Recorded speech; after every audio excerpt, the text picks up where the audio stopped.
Men ismim Shuhrat Oltaboyev. 1972-yilda tug'ilganman. Registon mahallasida 21-yil 28-avgustdan beri mahalla raisiman. Bu oldin Registon mahallasi bo'lmagan, G'ayratiy mahallasidan ajralib chiqilgan. Shu 20-yildan boshlab shuni harakatlarni qilib 21-yil ajratib olganmiz. 5 yil bo'libdi. Xalq ishonch bildirib shu yerda raislik faoliyatini olib boryapmiz. Adolatli bo'lish uchun nimalar kerak insonda? Adolatli bo'lish uchun inson har doim men o'zimni tushunchamda birovni haqidan qo'rqish kerak, xiyonat qilish kerak emas. To'g'ri so'z bo'lish kerak. Самый главный to'g'ri so'z bo'lish kerak. O'sha biz harbiy bo'lganimizga ham o'rgatishardi. Kecha soat 3 da tursang ham mana shu narsani qilganmisan deganda, yo'q qilganman, yo'q qilmaganman deb turishing kerak-da. O'shaning uchun Haqiqatni aytish kerak. haqiqatni aytish kerak-da.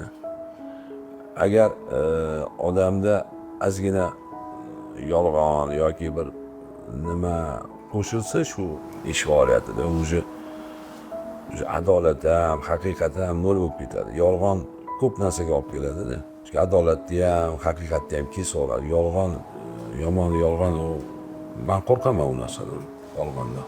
Shu bash prezident vakili bo'lganingdan keyin shu xalqqa muammolarini joyida bartaraf qilish. Shu iloji boricha shu xalqqa uydan chiqmasdan, sarson bo'lmasdan davlat rahbarimiz mana raisga yettilik deb qanotni berib qo'yganlar hamma tomonlama. Mana o'sha profilaktika inspektori, налоговый o'sha iloji boricha xalqimiz ovora bo'lmasdan o'shani byurokratizm deymiz. Borib turib qog'ozbozlik, arzimagan bir narsaga kunini ketkazib, vaqtini ketkazib o'tirgan mana shu mahallani o'zida hal qilib qo'ya qolamiz.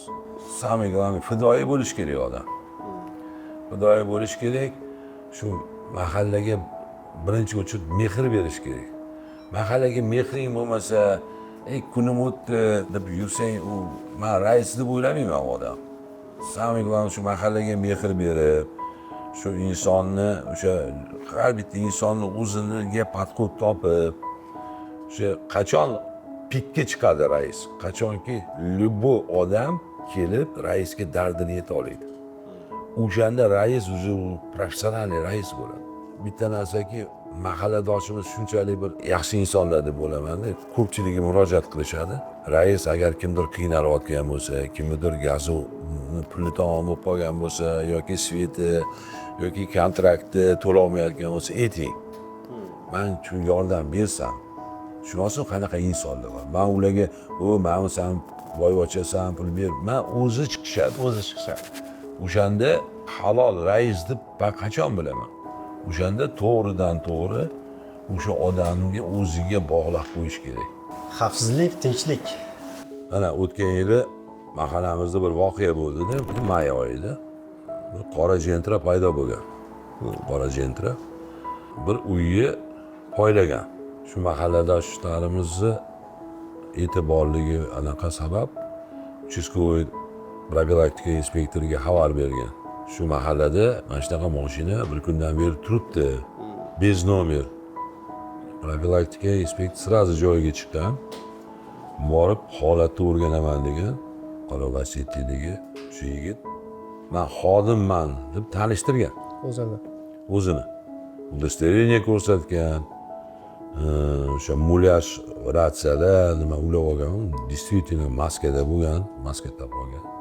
Ya hurmatli fuqaro, o'zingizni nima tadbir desa, u yerda do'q bo'lsa ham qilgan. Ukam, sen ishdan ketib qolishingni xohlayapsanmi? Menga bezovta qilmagin, men tadbirdaman degan.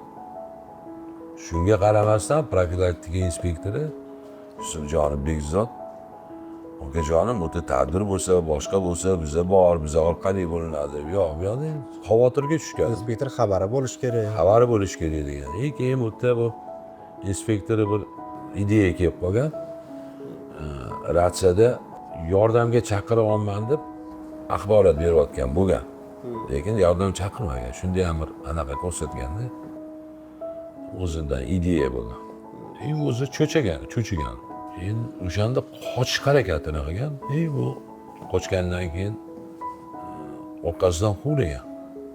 Oti tezlikda mana shoh ko'chada quvlaganda, o'sha yerda bu boshqaruvni yo'qotganda qochayotgan yigit shu bitta to'qnashuvga borib taqalgan. Shu yo'lda o'sha yordam kuchi chaqirgan bu. Qochayotganligida yordamchi kuch emas, mana shu mashina ketyapti. U nimaiki nomeri yo'q mashina bo'lganda bu.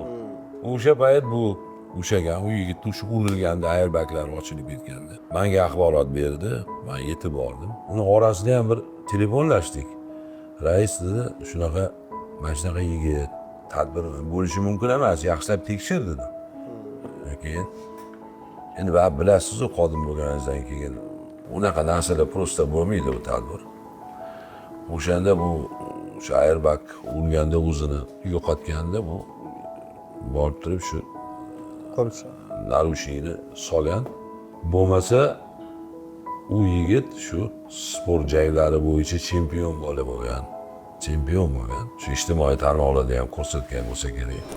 Yordam kuch chaqirib, boshqa qilib shu mashinani holni tintuv qilganda bu mashinaning ichidan o'sha qiynoqqa soluvchi har xil pichoqlar, mana men o'z ko'zim bilan ko'rgan narsa shu puxta tayyorgarlik ko'rgan bola ekanda. Endi keyinchalik bildik, bu guruh ekan o'zi. Bizani mahalladoshimiz, fuqaromizni shu poylab kirib, bosqinchilik qilib, endi keyinchalik nima qiladi, nima yo'q. Endi bosqinchilik bo'lgandan keyin baribir без жертв не бывает deydi-ku. O'sha pulini olib boshqa qilib chiqib ketish kerak bo'lgan. Shuni oldini oldi shu yigit.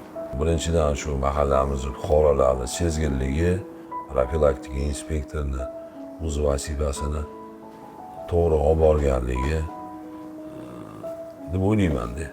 Profilaktika inspektori endi mayli obedda основной kechasi aylanadi.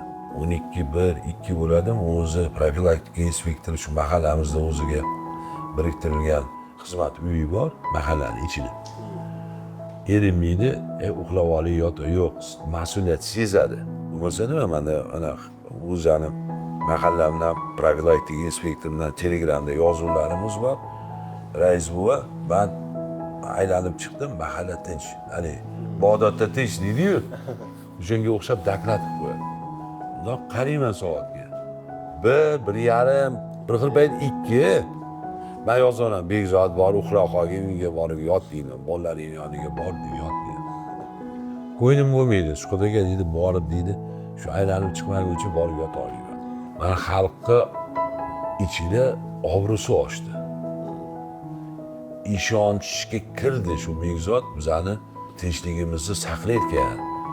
Bunaqa mashinada yurib aylanish emas, xavotir bo'lsa, o'sha chempion bo'ladi, sportsmen bo'ladi, kim bo'lishdan qat'iy nazar shuni bartaraf qilish kuchi yetar ekan degan nimaga yetdi-da bu. Shu asli oddiy profilaktika. Mahallangiz 3 ta so'z bilan ifodalab beringchi. Mahallamni 3 ta so'z bilan ifodalab nima deymiz endi? Birinchisi ziyoli, ikkinchisi shu ahil mahalla, ahil. Uchinchisi eng shu glavniysi deb o'ylayman. Shu shukrona qiladigan ahad mahalla.